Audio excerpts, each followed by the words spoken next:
শুধু প্যারিস নয়, গোটা ফ্রান্স একরকম আনন্দে ভাসছে। গতকাল রাতে তারা পেয়েছে বাঁধভাঙা উল্লাসে মাতার উপলক্ষ। ইতিহাসে প্রথমবারের মতো চ্যাম্পিয়ন্স লিগ জিতেছে প্যারিস সেন্ট জার্মেই। লুইস এনরিকের নেতৃত্বে অসাধারণ দলীয় পারফরম্যান্স দেখিয়ে ইউরোপ সেরা হয়েছে পিএসজি। তবে এই বিজয়ের নায়ক হতে পারতেন ফরাসি সুপারস্টার কিলিয়ান এমবাপ্পে। এই মৌসুমেই প্যারিস ছেড়ে রিয়াল মাদ্রিদে পাড়ি জমান এমবাপ্পে। সে সময় ব্যাপারটা খুব স্বাভাবিক মনে হচ্ছিল। কারি কারি অর্থ ঢেলে তারকার মেলা বসিয়েও ইউরোপ সেরার মুকুট ছিল অধরা। তার স্বপ্ন ছিল ইউরোপ সেরা হওয়ার। কি আশ্চর্য যে মৌসুমে তিনি ক্লাব ছাড়লেন, সেবারই পিএসজির ঘরে স্বপ্নের শিরোপা। অনেকের মনে হয়তো প্রশ্ন জাগবে, এমবাপ্পে এখন কেমন অনুভব করছেন? গর্বিত, হতাশ, নাকি কিছুটা লজ্জিত? তিনি ছিলেন পিএসজির ঘরের ছেলে। তাকে ঘিরেই ক্লাবটি তৈরি করেছিল স্বপ্নের দল।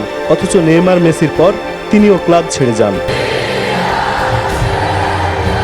একজন ফুটবলারের অর্থ, শিরোপার যে আকাঙ্ক্ষা, তার কাছে হয়তো দর্শকের আবেগ হার মানে, কিন্তু একজন খেলোয়াড়ের হৃদয়ে সাবেক ক্লাব ও ভক্তদের জন্য একটা জায়গা তো থেকেই যায়। পিএসজির শিরোপা জয়ের পরই এক ইনস্টাগ্রাম পোস্টে অভিনন্দন জানান এমবাপ্পে। বলেন, অবশেষে বড়দিনটি এলো। পুরো ক্লাবের জন্য এটি পরিপূর্ণ ও প্রাপ্য জয়। অভিনন্দন। সোশ্যাল মিডিয়ায় অভিনন্দন লিখেছেন এমবাপ্পে, কিন্তু বাস্তবে হয়তো আফসোসই হচ্ছে তার, যদি পিএসজি না ছাড়তেন।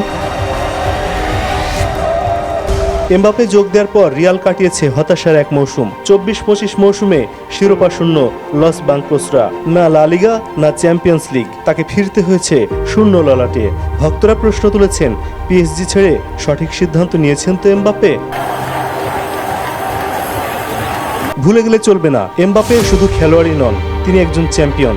আর চ্যাম্পিয়নদের গল্প কখনো এক মৌসুমে শেষ হয় না। 2026-এর মৌসুমে কি এমবাপ্পে পারবেন ভক্তদের আশা মেটাতে?